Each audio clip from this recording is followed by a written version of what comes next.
Dan insya-Allah pada pagi ini kita akan mengupas tajuk yang ke-33 dalam kitab 40 hadis ada orang mukmin Al-Haq bin Cermin, iaitu tajuknya adab di tanah suci, ya.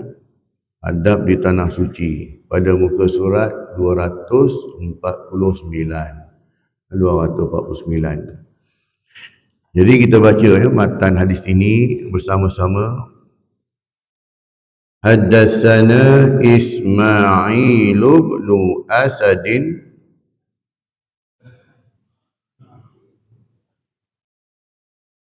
qala haddatsana Zakaria bin Adi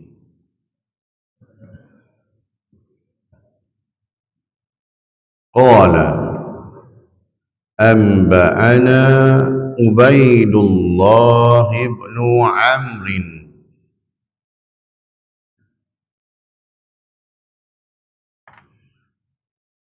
an Abdul Karim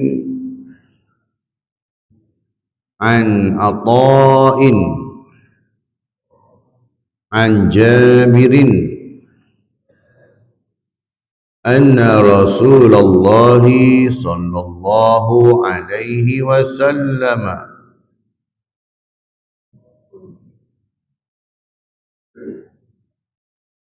qala salatun fi masjidi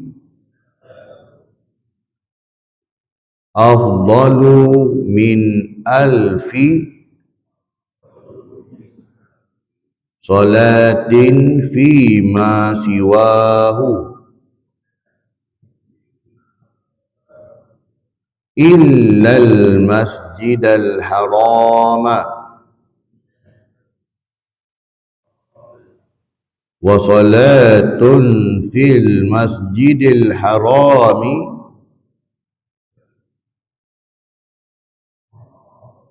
afdalu min mi'ati alfi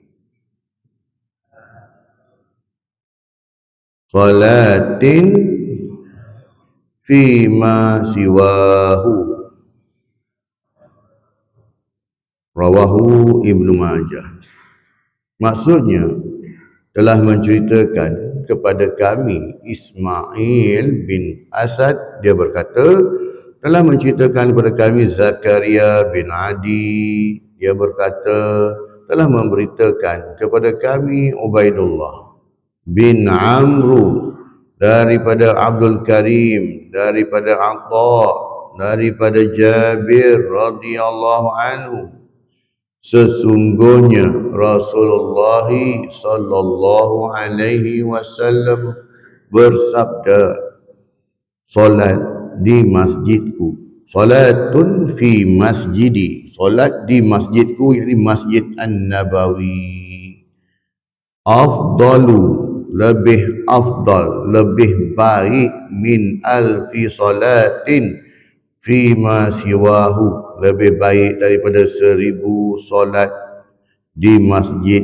lainnya, illal masjidal haram, kecuali Masjidil Haram, wa salatun fil Masjidil Harami, dan kerana solat di Masjidil Haram itu afdalu min mi'ati alfi, kerana solat di Masjidil Haram itu lebih afdal, lebih baik, ya, daripada 100,000 solat, salatin fi ma siwahu, di masjid lainnya. Hadis riwayat Ibnu Majah, hadis yang ke-1406. Hadis ini berstatus hadis sahih. Ya, ini Rasulullah beritahu tentang kelebihan solat di Masjid Nabawi dan juga Masjidil Haram. Dalam hadis yang lain pun disebut juga tentang Masjidil Aqsa. Nanti kita akan masuk yang tu. Ya, solat di Masjid Nabawi ini nilainya lebih baik, ya, perbandingannya lebih baik daripada 1000 solat di masjid lain. Dan juga solat di Masjid Haram lebih banyak daripada Masjid Nabawi, iaitu 100,000 solat. Jadi kita lihat kepada pengenalannya, umat Islam memiliki 3 tanah suci, iaitu Mekah, Madinah dan Palestin. Disebut tadi ketiga tanah suci ini ialah tanah yang dimiliki oleh orang Islam, bukan tanah yang dimiliki oleh Arab Saudi, ya, ataupun yang dimiliki oleh pemerintah Palestin tu, bukan. Tanah ni milik kita semua. Maksudnya kita ada share kat situ, kan? Bukan maksud ada share ada geran tanah, dah. Tanggungjawab untuk menjaganya, ya, tanggungjawab untuk menjaganya. Seperti yang berlaku di Palestin hari ni, kan? Ya, tanggungjawab kita. Apa yang kita buat lah, banyaklah kita berdoa, ya. Sebab hari ni orang kata apa, Israel Anatullah ni dia telah cuba memadamkan berita-berita ni, kan. Kita pun tak banyak tahu. Hari tu bulan 10 tahun lepas kami semangat lagi, kan. Jadinya hari ni dia cuba tutup. Rupanya yang dia buat hari ni lebih teruk daripada yang dia buat pada bulan 10 tahun lepas, kan. Dia suruh orang Palestin dia pergi ke Rafah, duk kumpul kat situ atas alasan dia kata nak buat perumahan penempatan, ya. Yang mana rakyat Palestin yang mana dah tahu dah rancangan licik Israel ni, memang dia tak pindah pun, dan tak nak mati-mati lah, kan. Sebab pusat apa dia kata kena mati juga. Rupanya dia pergi sampai ke Rafah tu, dia pergi bom pula kat Rafah tu. Sebab dia memang itu niat dia. Kenapa tuan-tuan? Kerana orang-orang Israel Anatullah ni dia beriman juga dengan hadis Nabi SAW. Ya, apa yang dia imani? Apa yang iman? Dia percaya tak? Iaitu kerana dia kata Rasulullah dah sebut, umat aku ni di akhir zaman ini bilangannya ramai, kan, ya. Tetapi mereka ini umpamakan buih-buih di lautan, tak ada nilai pun, 1 sen pun tak ada nilai, kan? Okey, tak apalah, ya. Ramai saja tapi tak ada fungsi pun, kan? Jadinya atas sebab itulah Israel melihat bahawasanya inilah kita buat sekarang. Kita hantam cukup-cukupnya. Sebab apa? Ini time orang Islam tengah lemah sekarang. Jadi punca orang Islam lemah sebab apa? Rasulullah pun bagi tahu dah. Bukan Nabi dah bagi tahu, kita dah baca dah dalam kitab kiamat pun, dah sebut dah pun. Dia yang keberapa? Yang kedua, ketiga pun. Iaitu kenapa umat Islam jadi lemah hari ini? Kerana dalam diri orang Islam ini, ya, telah dicampakkan perasaan al-wahnu. Jadi bila Rasulullah sebut perkataan al-wahnu, jadi sahabat pun pening juga. Jadi mereka tanya Rasulullah, ya Rasulullah, ma huwa al-wahnu ya Rasulullah? Apakah itu al-wahn ya Rasulullah? Al-wahnu apa benda penyakit al-wahnu ni ya Rasulullah? Al-wahnu itu ialah hubbud dunya wa karahatul mauta. Ya, ini mereka cintakan dunia dan takutkan mati. Dua perasaan ini. Jadinya kalau ulama dah bagi tahu pada kita bahawasanya dalam hati kita ni jangan kita masukkan dunia. Bila kita masukkan dunia dalam hati kita, maka kita akan tenggelam. Ibaratkan kita ni sebagai sebuah kapal di lautan. Kenapa kapal di lautan dia tak tenggelam? Dia boleh je melalui lautan Hindi, lautan selatan, lautan atas, Pasifik, semua dia elok. Kenapa? Kerana air itu tak masuk dalam kapal. Jadi dia boleh berlayar dengan baik. Selagi mana air itu tak masuk ke dalam kapal. Jadi bila kapal tu dia bocor, air dah masuk dalam, maka tenggelamlah kapal itu. Jadi dah ada kapal selam. Kapal selam tak apa lagi, boleh lagi jalan bawah tu. Tapi dia karam. Jadinya itulah umat Islam hari ini. Bila dunia tu, air sudah masuk dalam itu kapal, maksudnya dunia dah masuk dalam hati dia, dia tenggelam. Jadi dia tenggelam, dia lemas dengan dunia. Okey, tadi Rasulullah sebut yang tu, hubbud dunya, kan, cintakan dunia. Kemudian Rasulullah juga sebut wa karahatul mauta, dan mereka umat aku ni juga akhir zaman nanti mereka ni takutkan mati, takutkan kematian. Takut mati bagus tuan-tuan. Sebab takut mati ni ialah kita bimbang, kan, amal aku cukup ke tidak lah. Apa? banyak dah amalan aku ni kan. Tetapi rupanya umat Nabi bukan takut mati sebab amalan tak cukup. Tapi umat Nabi ni dia takut mati sebab apa? Siapa nak uruskan tanah-tanah aku ni? Siapa nak hidupkan enjin kereta-kereta aku? Bukan kereta aku ya, kereta-kereta aku ni bersusun kereta bawah garaj ni kan. Siapa nak hidupkan bagi-bagi esok? Siapa nak butik sewa kedai-kedai aku? Siapa nak butik sewa rumah-rumah sewa aku ni ada banyak ni? Siapa nak uruskan kebun-kebun aku ni? Dia takut yang itu. Kita ingatkan dia takutkan sebab amalan tak cukup. Bila takut amalan tak cukup, baguslah kan. Tapi bila sebut karahatul mauta ini, ialah dia takut ya dunia dia siapa nak uruskan. Makanya bila dah masuk penyakit ni, berlakulah apa yang terjadi hari ini. Kan? Jadi hari ni lah. Jadi itulah kata tak. Jadi kita orang Islam ini, 3 tanah suci ni hak milik orang Islam. Kan? Kalau di Saudi tu, Mekah dan Madinah ini, dia pemerintah dia, raja dia, dipanggil sebagai Khadimul Haramain. Iaitu orang yang berkhidmat kepada 2 tanah suci itu. Kan? Bukan hak milik mutlak dia sebab dia tanah ni semua orang Islam punya. Maksudnya kita semua ada share di situ. Sebab tu jangan kita pernah putus asa kita nak doakan untuk saudara-saudara kita di Palestin tu kan, minta doa selalu. Biar Allah turunkan bantuan. Kan? Bagi kita yang prihatin lagi tak, doakanlah. Kan? Doakanlah. Sebab kadang kita tengok kesian. Kan? Dialah sedih satu, kesian, marah, geram semua ada tak? Sebab mereka ni dibunuh macam tu je.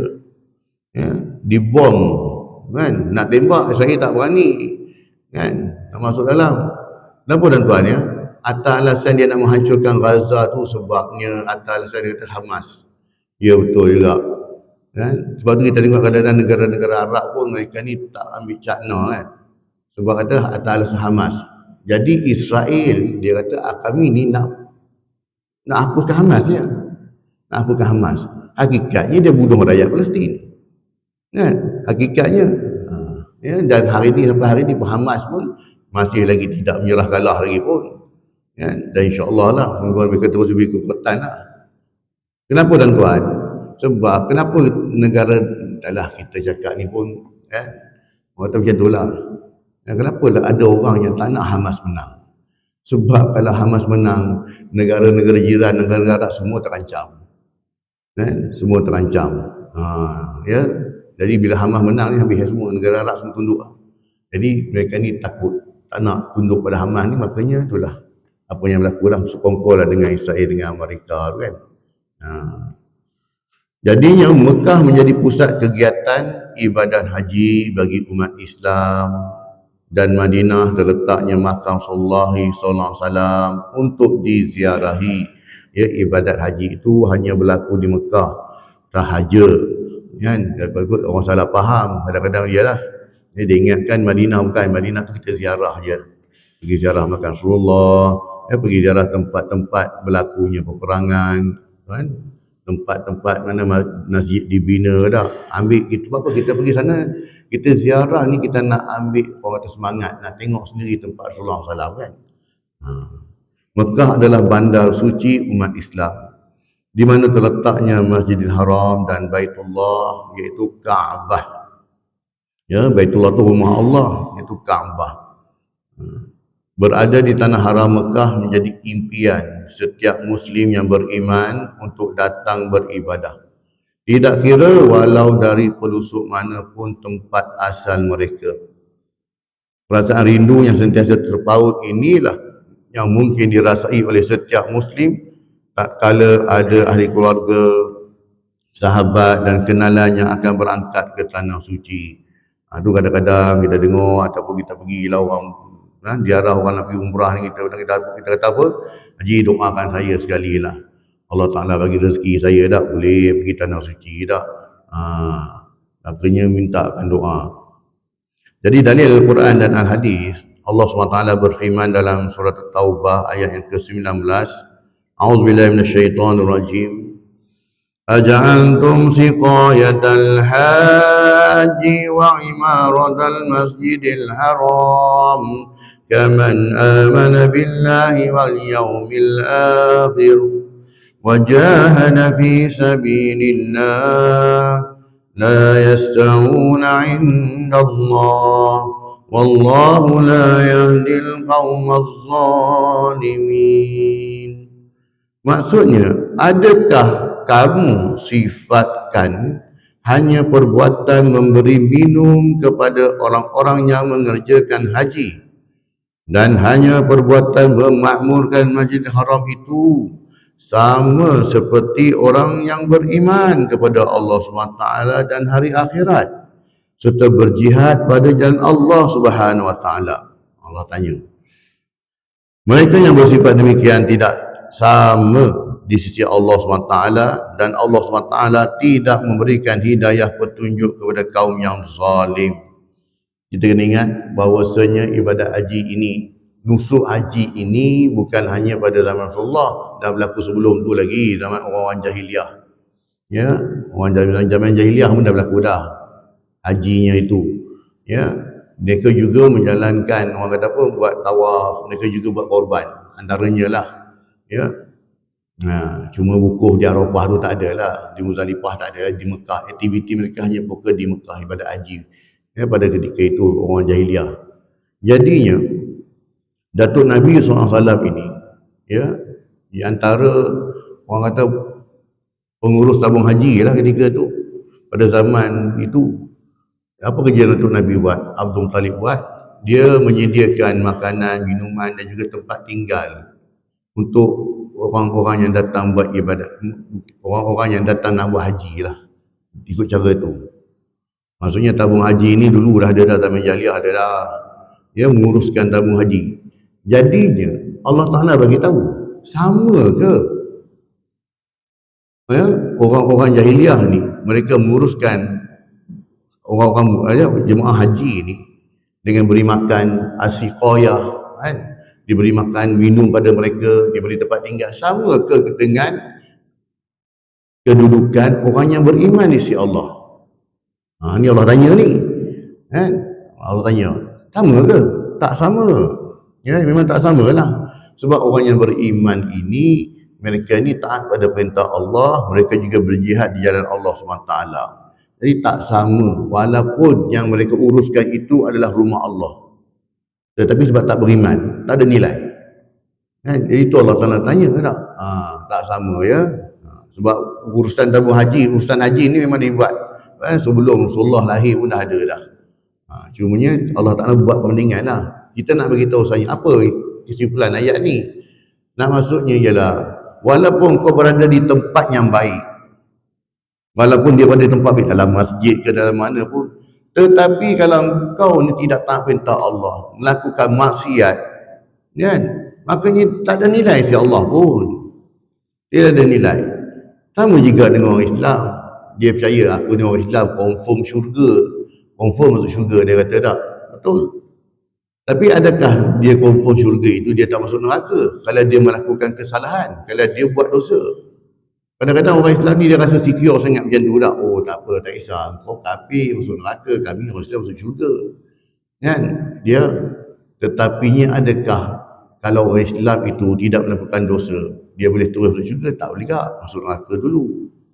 Jadi persepsi itu yang kena buang. Kita rasa kita ni selesa kan? Sebab aku orang Islam, maka aku ni memang dah layak syurga kan? Makanya dia faham macam tu. Jadi kalau dia buat kesalahan apa semua, pada dia tak ada apa-apa, tak masalah, nanti aku boleh taubat kan?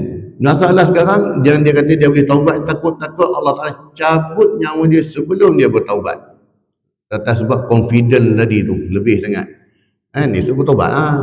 Ataupun ketika dia muda kan, dia tak solat, dia tak puasa semua dah, makanya dia kata apa, tak apalah, esok nanti tu aku semayang lah kan? Jadi ni, jadi Allah nak bagi tahu, jangan kita rasa kita ni berada di zon selesa, sebab kita kena bersedia kematian tu bila-bila. Walaupun kau pada tempat baik sekalipun, contoh dalam agama Islam, ataupun dia berada dalam, orang kata apa, dalam masjid katakan kan, kalau kita tak minta Allah, sama je lah. Duduk dalam masjid mengumpat orang, duduk dalam masjid menghina orang, adakah itu perbuatan yang baik? Tak kan? Dosa juga walaupun dalam masjid. Itu yang nak beritahu sini.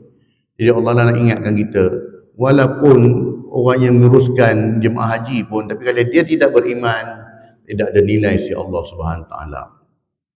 Dalam hadis yang diriwayatkan daripada Abdullah bin Zaid bin Asim radhiyallahu anhu, bahawa Rasulullah sallallahu alaihi wasallam bersabda, "Inna Ibrahim harrama Makkah wa da'a li ahliha, wa inni haramtul Madinata kama harrama Ibrahim Makkah. Wa inni da'awtu fi sa'iha wa muddiha bimithlai ma da'a bihi Ibrahim di ahli Makkah." Maksudnya sesungguhnya Nabi Ibrahim AS telah menjadikan Mekah sebagai tanah haram dan mendoakan untuk penduduknya. Nabi Ibrahim ya, tempatnya di Mekah. Dan sesungguhnya aku menjadikan Madinah sebagai tanah haram, sebagaimana yang dilakukan oleh Ibrahim AS terhadap Mekah. Kalau Mekah itu tanah haram bagi Nabi Ibrahim, maka Madinah itu adalah tanah haram bagi Rasulullah SAW. Dan aku mendoakan keberkatan pada gantang dan cupaknya, sebagaimana Nabi Ibrahim AS mendoakan kepada penduduk Mekah, ya, keberkatan. Jadi dua-dua tempat ni ada keberkatan. Hadis riwayat Muslim, hadis yang ke-1360. Keterangannya, firman Allah SWT dalam surah Al-Hajj ayat 32. Dzalika wa may yu'azzim sya'airallahi fa innaha min taqwal qulub. Demikianlah ajaran Allah SWT. Dan sesiapa yang menghormati syiar agama Allah, maka dialah orang yang bertakwa. Kerana sesungguhnya perbuatan itu satu kesan dari sifat-sifat takwa hati orang mukmin. Syiar Allah antaranya azan sendirilah. Bila mana azan itu dikumandangkan, makanya kita dah tahu di mana sepatutnya aku berada. Bila kita dengar azan, bila kita tengok waktu dah nak masuk, makanya kita dah tahu sepatutnya ketika ni di mana aku berada. Adakah masih lagi leka dengan orang kata, kalau tidak ni kita kalau tak ada urusan penting yang mengatasi itulah, dari segi sudut pekerjaan dan sebagainya tak. Kalau kita duduk rumah saja pun petang tak, rehat tengok, bila masuk waktu kita kena fikir, di mana aku kena berada sekarang. Bila dia azan kan, mana tempat aku berada? Di rumah Allah SWT. Kenapa tuan-tuan? Sebab bila dah panggil hayya 'alas solah, marilah sembahyang. Marilah sembahyang. Ulang kan 2 kali. Kenapa nak kena sembahyang? Hayya 'alas solah, hayya 'alas solah. Kenapa hayya 'alas solah? Kenapa mari sembahyang? Sebab Allah Ta'ala nak bagi hayya 'alal falah. Marilah menuju kejayaan. Mari. Nak jadi orang yang berjaya. Kan? Marilah. Allah Ta'ala nak bagi kita kejayaan. Kau datanglah mari. Mari sini. Aku nak bagi kau. Kan? Tapi tak mari. Sebab penting lagi urusan dunia tak? Jadi sebab tu kadang-kadang kita tak faham apa falsafah azan tu sendiri lah. Allah Ta'ala jemput ni. Jemput terus datang rumah dia sebab Allah Ta'ala nak bagi kejayaan. Tapi bila kita tak jaga solat berjemaah ni, kadang umur tu tak cukup, ni tak cukup, apa semua tak cukup, duit tak ada lah, nak cari mana duit. Dah tak jaga hak Allah, Allah panggil pun tak mari. Betul kita komplain lah, semua tak cukup. Kan? Ada masalah, semua ada masalah. Datang ke rumah Allah ni, mari semayang sini kan, doa pada Allah ni. Ni rumah Allah ni datang. Kan? Ambil keberkatan ini kan. Sebab dipanggil, dijemput. Kan? Dijemput. Kadang-kadang kita sibuk, berungut. Kan? Nama tak naik-naik lagi, orang pergi haji, nama-nama tak naik lagi pergi haji tak. Tunggu tak dapat lagi surat tawaran apa semua kan. Mari sini, ni tiap-tiap waktu, 5 waktu ditawarkan, mari settlekan yang ni. Minta pada Allah, insyaAllah dapat. Ya. Bagi memperoleh keberkatan dan ganjaran pahala semasa menziarahi tanah suci, kita disarankan agar menjaga adab, berbudi pekerti dan berakhlak mulia. Di samping itu kita juga perlu mengetahui beberapa perkara asas dan adab-adab ketika menziarahi tanah suci agar tidak terpesong daripada tuntutan menziarahi tanah suci itu sendiri atau terjebak ke dalam perbuatan khurafat atau bid'ah. Antara perkara-perkara asas dan adab-adab tersebut adalah seperti berikut. Ya, kita dah keluar belanja, bukannya 2-3 ribu kan, dulu je dah 2-3 ribu. Ya, ini dah cecah 10,000 kalau lagi umrah hari ni pun. Ya, makanya bila keluar modal ini janganlah kita sia-siakan ibadat kita. Buat ibadat dengan ilmu. Ya, ilmu. Bukan kita buat ibadat kita tengok orang buat. Kesian tuan-tuan, kan? Habis modal beribu tapi tak ada pun. Tak dapat pun umrahnya mabrur, hajinya mabrur. Sebab atas faktor kejahilan tadi itu. Dia pun tak tahu. Kan? Pantang larang ketika berada dalam umrah ada 13 pantang larang tu dia pun tak tahu, dia hantam sajalah. Jadinya atas faktor kejahilan dia rugi tuan-tuan. Ya. Yang pertamanya, adabnya menziarahi tanah suci Mekah, Madinah dan Palestin hukumnya sunat. Ia tiada kaitan dengan aspek penyempurnaan mana-mana ibadah. Ya, ziarah ini boleh dilaksanakan pada bila-bila masa atau tidak dilaksanakan ziarah itu sama sekali sekiranya ada perkara-perkara yang menghalang. Makanya ziarah ini sunat je. Ya, dia orang kata pun bukan jadi fardu ataupun kewajipan. Kan? Kecuali bagi mereka yang mampu. Sebab tu disebut kan. Waktu dia ataupun orang kata menunaikan haji ni bagi mereka yang mampu. Sebab tu walaupun dia termasuk dalam rukun Islam, mengerjakan haji ni, tetapi dia ada klausa di situ, iaitu bagi yang mampu. Kan, bagi yang mampu. Jadi bagi yang tak mampu itu maknanya tidak ada kewajipan, tak tertakluk atas dia pun. Mampu itu dari sudut kewangan yang pertamanya, yang keduanya kesihatan, yang ketiganya keselamatan, dijamin keselamatan. Kalau ada duit, kalau ada kesihatan, tapi keselamatan tak terjamin, perjalanan tu tak selamat, maka tak jadi wajib lah. Jadi jangan usah hati pula, kan? Jadi bila tak wajib, kita tak jadi wajib pada rukun haji tadi ni, sempurnakanlah rukun-rukun yang lain. Solat, puasa, zakat, sertakan yang tu. Namun demikian, sesiapa yang menziarahinya dengan niat yang ikhlas, maka dia akan mendapat ganjaran pahala yang besar. Sebab di sana itu semuanya digandakan pahalanya, kan.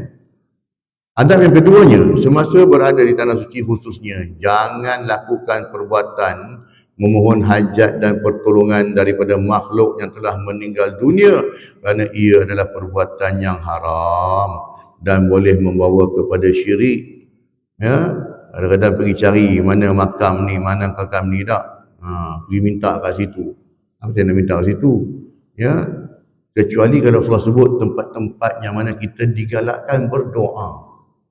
Dekat Multazam, ya, dekat dengan makam Ibrahim, dekat Telaga Zamzam, tempat sa'i tak, Safa Marwah, tempat-tempat macam tu. Dan digalakkan kita berdoa situ. Dianjurkan tempat-tempat begini, kan. Bukan kita pergi minta kat tempat tu. Kita percaya bahawa dengan tempat ini, tempat berdoa ni, maknanya sini dia akan bagi tak. Bukan. Ya. Jadi kita jangan salah faham, bukan tempat itu yang tak, dia asbab tempat Allah anjurkan. Sini tempat yang baiklah untuk berdoa, kan. Kalau dalam Raudah tu sendiri pun tempat mihrab Nabi tu, kan, dengan Jibril alaihissalam, banyak tempat.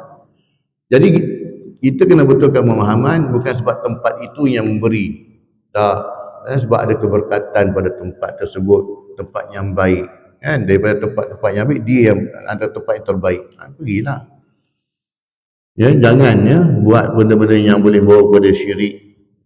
Jangan menyentuh, mengusap atau mengucup apa jua objek dan tempat-tempat bersejarah yang lain seperti tiang, pagar atau dindingnya dengan niat untuk mengambil berkat.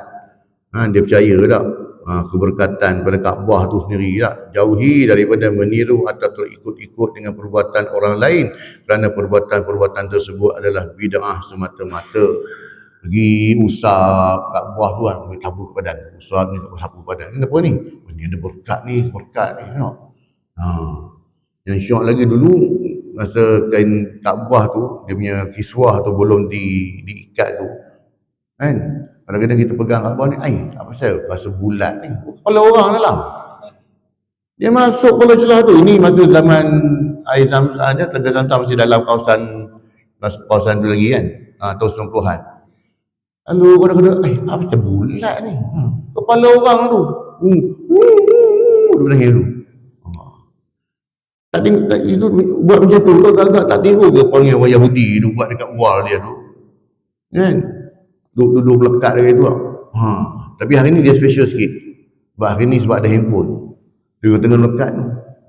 Ha. Selfie. Kan? Upload. Ya. Tuan-tuan, kalau kita nak pergi sana, tak apalah. Sebab kita kadang-kadang bagi orang dia seorang pergi. Dia nak gambar depan Kaabah, tak ada masalah pun. Kan? Cuma yang kita bimbang nanti bila buat perbuatan-perbuatan yang jenis yang pelik-pelik ni, ambil selfie, duk cucuk Kaabah ke apa semua kan. Ya, dia bimbang kita telah membuka pintu ujub dalam diri kita. Kita telah buka pintu ujub. Apa tu ujub? Aku lagi bagus dengan kau. Ini panggil iblis, laknatullah. Sebab tu dia kena laknat. Sebab dia ada ujub. Ana khairum minhu. Aku lagi bagus pada Adam. Jadi dengan tujuan dia upload dalam Facebook tadi supaya satu, pertama dia nak ujub lah. Kata aku dapat pergi, kau tak dapat pergi. Kedua dia nak tengok berapa ramai orang like dia punya status. Tak? Dia kata dia nak tengok berapa ramai like aku dapat. Kan? Jadi bimbang. Bila kita ada perasaan itu, makanya habislah modal kita tu. Kan? Buatlah dengan orang kata, buatlah dengan perasaan tawaduk dia. Bimbang. Nak gambar tak apalah. Satu lagi pula jenis panggil orang ni. Ini semua faktor kejahilan lah. Dia bawa produk dia pergi depan Kaabah. Tuan-tuan, ni budak saya jual tuan-tuan. Tengok ni Kaabah belakang ni. Kata dia buat live kan. Ni tengok budak ni, niaga dalam masjid. Apa sebab kata orang yang meniaga dalam masjid? Doakan dia bankrupt. Doakan perniagaannya tu tak laku. Orang yang macam ni. Kan? Walaupun dia saya tak kacau orang pun. Ini kan kawasan ni kan tempat orang buat masing-masing kan. Pergi jual produk ni, bawa barang ni pergi tunjuk depan Kaabah ni tuan-tuan. Ini bedak yang saya bawa ni tuan. Siapa kat muka ni nak. Makanya doakanlah dia bankrupt. Kan? Bukan buat benda jahat tak. Sebab engkau ni menyalahgunakan. Sepatutnya apa yang kau buat. Kan? Jadi sebab tu yang kata serugi tu. Dia tak tahu apa benda nak buat dalam Masjidil Haram. Kan? Dalam mana-mana pun sayanglah.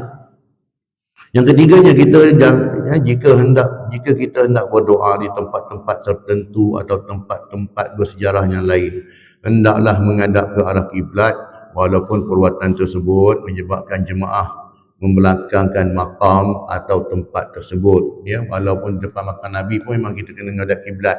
Bukan kita berdoa menghadap kepada makam Rasulullah SAW. Ya, tetap juga boleh tu suruh haji kiblat sana, jangan suruh hadap kiblat. Ya, kita ambil peluang tuan-tuan. Bila pergi umrah ni, Kaabah tu sendiri dah, tempat tawaf tu, kan? Di situ ada kesan tapak kaki Rasulullah kan. Tapak kaki Sayyidina Abu Bakar, tapak kaki Sayyidina Umar ni, kawasan Kaabah tu. Bila kita tawaf, confirm kita akan terpijak malah, takkan tak terpijak. Tak. Maksudnya tempat-tempat tu yang dipijak oleh Nabi, kita pijak sama tu. Kita berada tempat yang sama. Ya, kita juga kena ingat tempat yang kita pijak juga tempat Abu Jahal, tempat Abu Lahab. Dia pun lalu situ juga. Dia pun tawaf itu juga. Jadi tengok, kalau kita nak kebaikan, maka mintalah kebaikan tuan-tuan. Tapi kalau tak nak kebaikan, dapatlah kejahatan, keburukan. Jadi kita tengok kita pergi Mekah tu sebab apa? Kalau pergi Mekah tujuan ni untuk ibadah, untuk dekat daripada Allah, alhamdulillah untunglah kita. Tapi kalau pergi Mekah umrah tu dengan tujuan nak riak, dengan tujuan nak ujub, dengan tujuan ada niat-niat tertentu untuk kepentingan duniawi, rugilah kita. Yang keempatnya, jauhi daripada berebut-rebut atau bersesak-sesak dengan orang lain. Keadaan ini boleh mengundang dosa sekiranya perbuatan tersebut mendatangkan kesakitan atau kecederaan pada orang lain. Nak cium Hajarul Aswad, sanggup dia menyakiti orang lain. Dia tarik orang, dia panjat sini dah. Ataupun kalau dia seorang wanita, ya, hingga orang kata apa, jatuh maruah dia sebagai seorang wanita ni, tak boleh. Kadang-kadang dah sampai dekat tu orang duk kebut dah, dia tak boleh dah. Dengan telefon telekong cabut tadi. Bunyi nak cium Hajarul Aswad lah. Ya. Kalau tengok macam tu di doa ya tuan-tuan. Di sini semua tempat ni kita doa je. Bukan sebab kitanya kekuatan. Aku nak cium Hajarul Aswad. Yes, aku mesti dapat. Aku akan buat sampai dapat dah. Minta pada Allah. Ya Allah, mudahkanlah saya, ya Allah. Aku datang sini dah susah, ya Allah. Kau bukalah pintu jalan untuk aku cium Hajarul Aswad, ya Allah. Bagilah peluang pada aku dah. bagi peluang. InsyaAllah Allah buka jalannya lah. Ini tanah haram ni. Minta pada Allah bukan sebab kita. Kan? Tu saya pernah tengok masa kajian Aswad tu. Ni geng-geng yang pakai geng lagi, geng daripada mana, New Zealand mana kot, yang main rugby tu. Ada semua sadar-sadar ni. Kan? Dia buat macam mana tu? Dia buat style busur panah. Dia buka macam ni. Kan? Dia nak rempuh masuk macam tu. Ni geng-geng ni tengok bayang badan semua sadar-sadar ni. Tak dapat. Tak dapat cium pun. Masuk pun tak boleh. Tak dapat. Kan? Minta daripada Allah. Kan? Dia buat satu geng dia, pakat 5 orang, kita pergi sana macam ni tak. Tak dapat. Allah tak bagi pun. Jadi atas izin Allah SWT, semuanya atas izin Allah. Minta kat Allah. Ya, minta. Doa kepada Allah. Mayang sunat 2 rakaat. Ya Allah bagi peluang aku. Ya Allah, aku nak cium Hajarul Aswad ni. Ya Allah, tolonglah buka jalan. Kan? Nak ambil sunat tu. Nak kan? Sebab sana Umar pun kata, Hajarul Aswad ni yang kata, engkau ni, aku cium engkau sebab aku pernah tengok Nabi Rasulullah cium engkau. Kalau Rasulullah tak cium engkau, aku pun tak cium engkau. Hajarul Aswad tak? Ya. Kadang-kadang setengah orang dia kata apa, tak tahu lah kan. Dia kata, bila kita cium Hajarul Aswad tu, ya, kita punya dosa semua diserap, masuk ke dalam Hajarul Aswad, tak tahulah. Sebab tu dia kata, dulu batu tu asal putih, tapi sebab tu orang duk cium dia, dosa-dosa kena tu jadi Hajarul Aswad, jadi batu hitam tu. Tak tahulah pula, tak tahulah kan, sebab nama Hajarul Aswad tu memang dari dulu nama dia Hajarul Aswad, bukan Hajarul Abyad. Kalau Hajarul Abyad batu putih ya. Batu putih tu dia punya letak apa tuan-tuan, dekat sepadan Johor dengan Singapura. Tu batu putih. Kan? Ini batu hitam. Jadi batu hitam ni kat sana lah, kan, Hajarul Aswad kan. Jadi batu putih kat sini, jadi tak jauh. Cuma nak pergi itulah ada masalah sikit lah, bukan senang dia pergi kan. Okey, kemudiannya yang kelima, yang patuhi adab-adab ketika berada di dalam Masjidil Haram, Masjidil Nabawi ataupun Masjidil Aqsa, dan serta perbanyakkan amalan-amalan soleh seperti solat, membaca Al-Quran, berzikir dan bersedekah. Jauhilah daripada perbuatan yang haram, makruh dan lagha, sia-sia, hatta berbual-bual kosong sepanjang berada di sana. Ya. Semoga perkara-perkara asas dan adab-adab ini menjadi garis panduan kepada kita semasa menziarahi tanah suci, agar ziarah kita memberi manfaat dan diberi ganjaran pahala yang setimpal menerusi perbuatan yang benar-benar menurut syariat. Pengejaran pada hadis ini, hadis di atas menjelaskan kepada kita bahawa yang dimaksudkan dengan Masjidil Haram adalah masjid yang di dalamnya terdapat Kaabah. Ini dikuatkan dengan 2 hadis berikut, iaitu yang pertamanya hadis daripada Maimunah, Sayyidatina Maimunah radhiyallahu anha. Nabi SAW bersabda, "Man shalla fi masjid Rasulillah fa inni sami'tu Rasulullah SAW yaqulu as-salatu fihi afdalu min alfi salatin fi ma siwahu illa masjidal Ka'bah." Maksudnya, barang siapa solat di Masjid Rasulullah SAW, yakni Masjid Nabawi, maka sesungguhnya aku pernah mendengar baginda Nabi SAW bersabda, solat di masjidku, yakni Masjid Nabawi, lebih baik daripada 1000 solat di masjid lainnya selain masjid di Kaabah. Dia panggil Masjid Kaabah. Jadi Masjid Haram lah. Masjid yang di dalamnya terdapat Kaabah. Jadi riwayat Muslim, hadis yang ke-1396. Ya, tentang solat tuan-tuan, menghadap Kaabah, tak menghadap Kaabah ni, kalau kita berada dalam Masjidil Haram dan kita nampak body Kaabah tu sendiri, kan, bangunan Kaabah tu kita nampak, makanya kita kena sembahyang tu betul-betul menghadap, kita punya dada kita betul-betul menghadap kena body Kaabah. Tapi kalau kita berada jauh dari situ, makanya kita hanya digalakkan menghadap ke arah Kaabah. Jadi kena hati-hati juga tu kan. Kadang-kadang dia ni Kaabah depan mata dah ni, bila semuanya menghadap sana. Sebab apa? Sebab orang sesak sangat kan. Makanya kalau betul-betul, kalau dia kata Imam Malik, kalau kita berada dalam kawasan tawaf Kaabah tu, makanya body kita punya dada betul-betul kena menghadap, kena pada body Kaabah tersebut. Dia tak boleh sipi-sipi, kena, paling kau kena juga. Tapi kalau kita berada jauh, kita tak nampak Kaabah, cukup sekadar kita menghadap ke arah tawajuh. tawajuh ilal Kaabah. Cukup kita tawajuh itu menghadap ke arah Kaabah je. Jadi make sure macam tu. Kita dah pada dalam tu, tiba-tiba kita yang tadi tak kena pada Kaabah kan. Tak apa, jadi dalam jadi haram kan. Sebab Kaabah tu arah kiblat, ya. Yang keduanya, hadis daripada Abu Hurairah radhiyallahu anhu, dia berkata bahawa Rasulullah sallallahu alaihi wasallam bersabda, la tushaddu ar-rihalu illa ila thalathati masajida, Masjid Hadza wa Masjidil Haram wa Masjidil Aqsa. Maksudnya janganlah bersengaja melakukan perjalanan dengan sengaja dalam rangka ibadah dan tujuan safarnya adalah tempatnya kecuali ketiga masjid, yakni Masjid Hadza, yakni masjidku ini, Masjid Nabawi. Yang keduanya Masjidil Haram dan yang ketiganya Masjidil Aqsa. Muttafaqun alaih. Rasulullah kata apa? Ya, janganlah kita ni dalam bab nak berihlah ni, ya, pergilah dulu tempat-tempat macam ni. Ya, pergi buat umrah dulu, pergi ziarah dulu. Sebab apa tuan? Ya, ada orang tak payah nanti dululah. Saya ni tak bersedia lagi lah. Jadi kan dia sibuk melancong sana, pergi sini, Amerika Utara, pergi Ireland, semua dia pergi tak. Antartika pun dia pergi. Tapi rumah Allah ni, Baitullah, tak sampai lagi. Ya, kenapa? Sebab bila orang yang macam ni, confirm dia dah mampu, dia ada kemampuan, kecuali urusan kerja tu lain. Jadinya Rasulullah kata, kalau kau dah ada kemampuan, kau pergi sini dulu, 3 masjid ni. Pergi buat umrah lah, di Masjidil Haram, pergi ziarah Masjid Nabawi, dan kalau ada peluang boleh pergi ke Masjidil Aqsa kalau dapat masuk.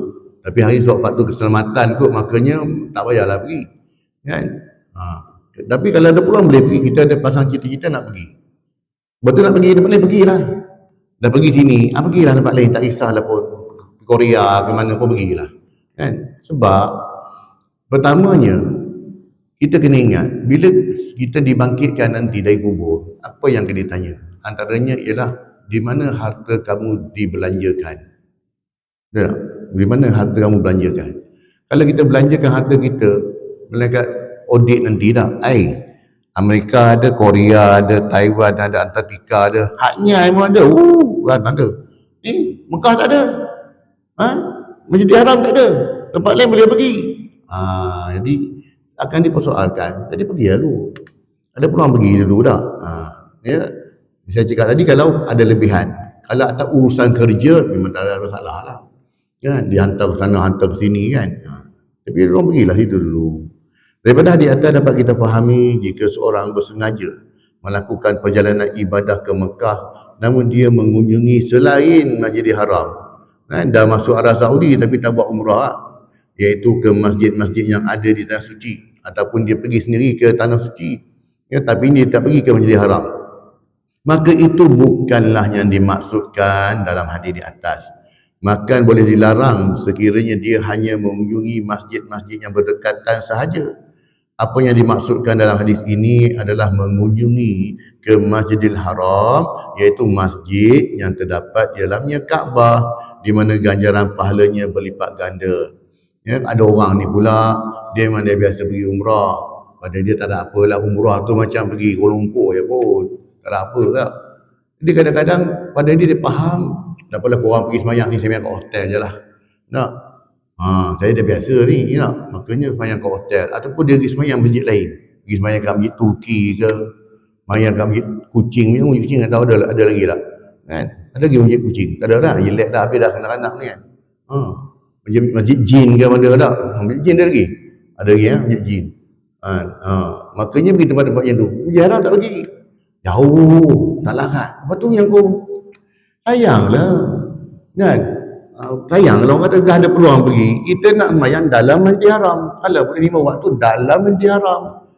Tapi kalau kita tak bersungguh ke situ, kita pergi melancong je ke kan. Sayanglah kan. Jadi janganlah bagi faktor kata tu. Sebab tu kena ada persiapan, persediaan. Tak, kalau orang nak pergi haji pun dia jogging tu petang-petang sebab nak biasakan esok daripada Mina tu nak pergi melontar jalan dekat 3 km ni kan. Dia buat persiapan, siap.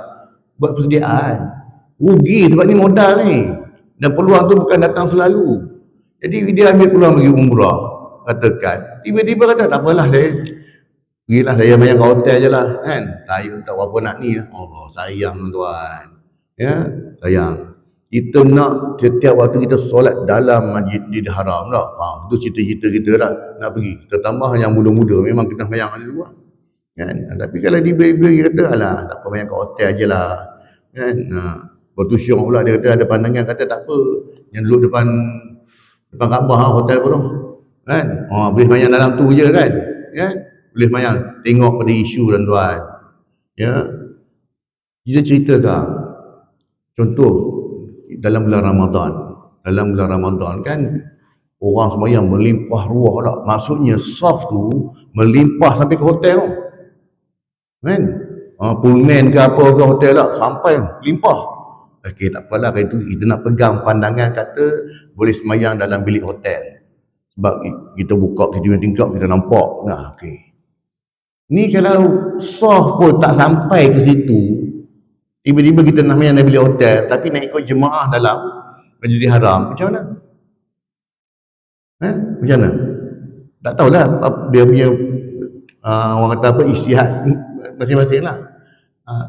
Kalau kita dalam bulan Ramadan kan, dalam bulan Ramadan khususnya lah, soft tu memang melimpah sampai ke jalan-jalan, celah-celah lorong semua ada kan. Maka tak apalah kalau kita ambil pandangan boleh sembahyang dalam bilik hotel. Tapi kadang-kadang kalau sembahyang pun tak sampai macam mana? Jadi itulah. Ya. Makin eloknya pergilah turun kalian kan. Pergilah sembahyang dalam Masjidil Haram tu. Kemudiannya dalam hadis Abu Darda radhiyallahu anhu diriwayatkan secara marfu' disebutkan keutamaan solat di Masjid Al-Aqsa. Wa salatu fi Baitul Maqdis bi khamsimi'ati salatin. Solat di Baitul Maqdis sama seperti mengerjakan 500 solat. Ini dia punya ganjaran dia. Kalau di Masjid Nabawi 1000, Masjidil Haram 100,000, kalau di Baitul Maqdis 500. Hadis riwayat Baihaqi, hadis ini berstatus hadis sahih.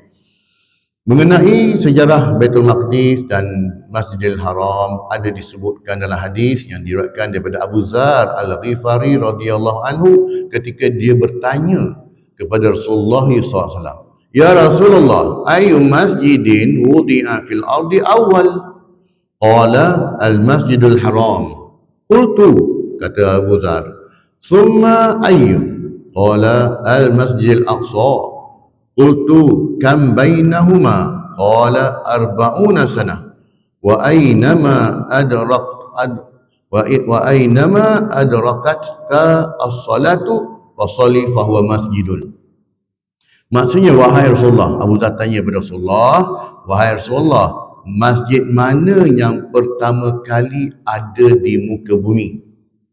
Jawab baginda Nabi SAW, Masjidil Haram. Maksudnya Masjidil Haram yang mula-mula dibina. Ya, Nabi Adam AS bina mula-mula tak? Kemudian bila mana berlalunya zaman dia berlalu, maka roboh je Kaabah, tinggal tapak saja. Kemudian Nabi lain pula bina sampailah kepada Nabi Ibrahim AS. Maksudnya Masjidil Haram tu dah ada, tapak tu dah ada. Cumanya dia dah hilang, makanya Allah Ta'ala perintahkan Nabi Ibrahim bina baliklah. Maksudnya sebelum tu dah ada dah Masjidil Haram. Aku berkata, seterusnya masjid apa lagi? Jawab baginda Nabi SAW, Masjidil Aqsa. Masjid yang kedua sebelum Masjidil Haram ialah Masjidil Aqsa. Aku bertanya, berapa jarak antara keduanya? Maksudnya jarak dibina antara kedua masjid ini. Baginda Nabi SAW menjawab, sekitar 40 tahun. Di mana sahaja tempat kamu cari untuk bersolat, maka solatlah, kerana ia adalah masjid. Hadis riwayat Muslim, hadis ke-520. Kesimpulannya, yang pertama, ketika berada di tanah suci, kita wajib menjauhi segala perbuatan atau amalan berbentuk khurafat dan syirik.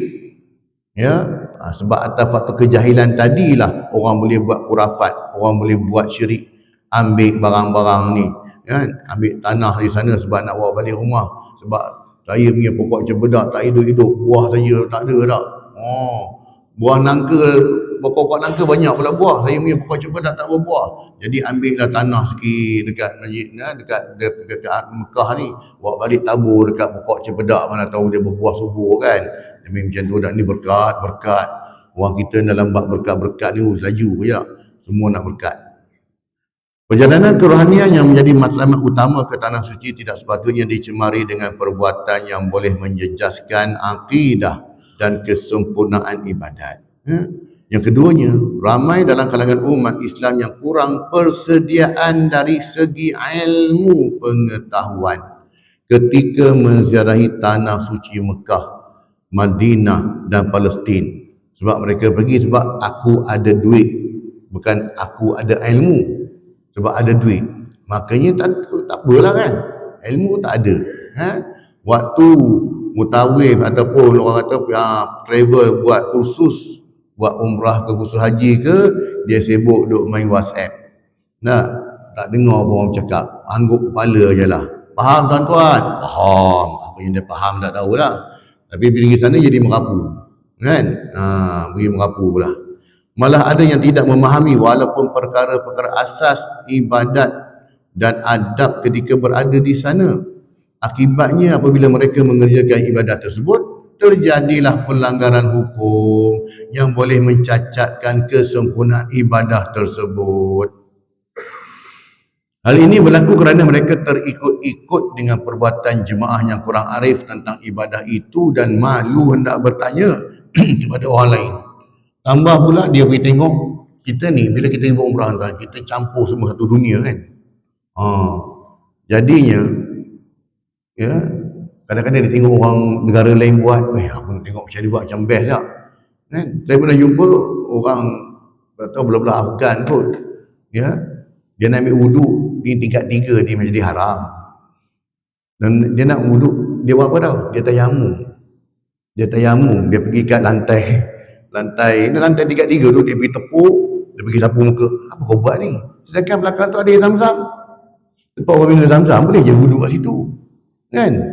Dia pergi tepuk, dia tayamum. Pelik juga tengok orang, tapi bila tengok dia lah berbeza negara, mungkin berbeza fahaman kan. Jadi macam-macam kan. Ada orang pergi dengan ilmu, ada orang pergi dengan kejahilan. Jadi jangan apa-apa tanya dulu. Kalau kita buat umrah, tanyalah dengan mutawif. Kalau kita buat haji, pergilah tanya dengan kita punya pengurus tu, travel kita tu. Kalau pergi dengan tabung haji, tak apalah, tabung haji dia ada ustaz-ustaz dia kat situ kan, pergilah tanya. Jangan nak buat samborono, sebab tengok orang tu buat, kita pun buat kan. Hatta jamak kasar pun tak selesai lagi kan, jamak maghrib dengan isyak pun tak selesai lagi. Dia ingat buat jamak ni sebab dia kata kalau zuhur jamak kasar, zuhur 4 jadi 2, asar 4 jadi 2. Tu Maghrib pun 3 jadi 2. Mana datang maghrib 3 jadi 2 ni? Dia senang tuan. Jangan saya perhati, tengoklah. Kalau jemaah-jemaah, baik jemaah haji, baik jemaah umrah, bila orang tanya satu hukum lah, dia buat satu andaian hukum. Contoh dia kata, kita buat jamak, maghrib isyak boleh buat 2-2. Kalau kita tanya dia, mana dapat ni? Dia tak kata ustaz kata, dia kata ada orang kata. Ni mazhab baru. Ya, ni mazhab baru. Iaitu mazhab ada orang kata. Sebab kalau dia kata ustaz kata, kita katanya ustaz mana tak? Jadi nak untuk selamat, ada orang kata. Ada orang kata boleh. Jadi selamatlah dia. Kan? Jadi jangan kita pakai mazhab ada orang kata ya. Pakailah, pergilah tanya orang. Fasalu ahla zikri in kuntum la ta'lamun. Bertanyalah orang yang tahu kalau kamu tak tahu, dan jangan buat kepala tahu. Kan? Bawa pandai yang kata tak? Yang ketiganya, bagi Muslim yang benar-benar menghayati dan mengambil istifadah ataupun faedah daripada ziarah ke tanah suci, ia akan beri kesan yang baik kepada diri, keluarga dan masyarakat, iaitu meningkatkan keimanan kepada Allah SWT, mencegah perbuatan keji dan mungkar, serta menjaga hubungan sesama manusia. Itu sebab dia. Sebab bila kita buat umrah ni, bila umrah kita diterima, haji kita diterima, kita ni orang kata apa, semua doa kita diperkenankan, kita akan kembali semula ke tanah air ni dalam keadaan kita ni bersih suci seperti bayi yang baru lahir. Sebab tu kita nak tengok umrah yang kita pergi selama ni kan. Kadang orang cakap saya tak tahu ustaz pergi, alhamdulillah tu rezeki. Tapi kita tengok kalau di sana dia boleh jaga solat jemaah, balik Malaysia boleh jaga solat jemaah tak? Kalau dia di sana dia rajin pergi Masjidil Haram, kadang-kadang bila balik Malaysia dia haram pergi masjid, itu masalah tu kan. Kalau di sana bukan main lagi tak, Masjidil Haram, balik Malaysia haram pergi masjid, tak pergi masjid dah. Sebab dia dah cover dah. Katanya kenapa datang Ji? Saya dah cover kat sana tuan. Ustaz, sebab sana kan 100,000. Saya dah calculation dah. Dengan banyak-banyak sekian, saya boleh cover solat jemaah saya dah di Malaysia ni. Ini semua orang kata, Allah Akbar. Ya? Jadi berhati-hatilah. Buatlah ibadah tu dengan ilmu. Jangan buat dengan orang kata apa? Dengan kejahilan. Kalau jahil ni rosak ibadah kita tuan-tuan. Ya? Wallahu ta'ala a'lam.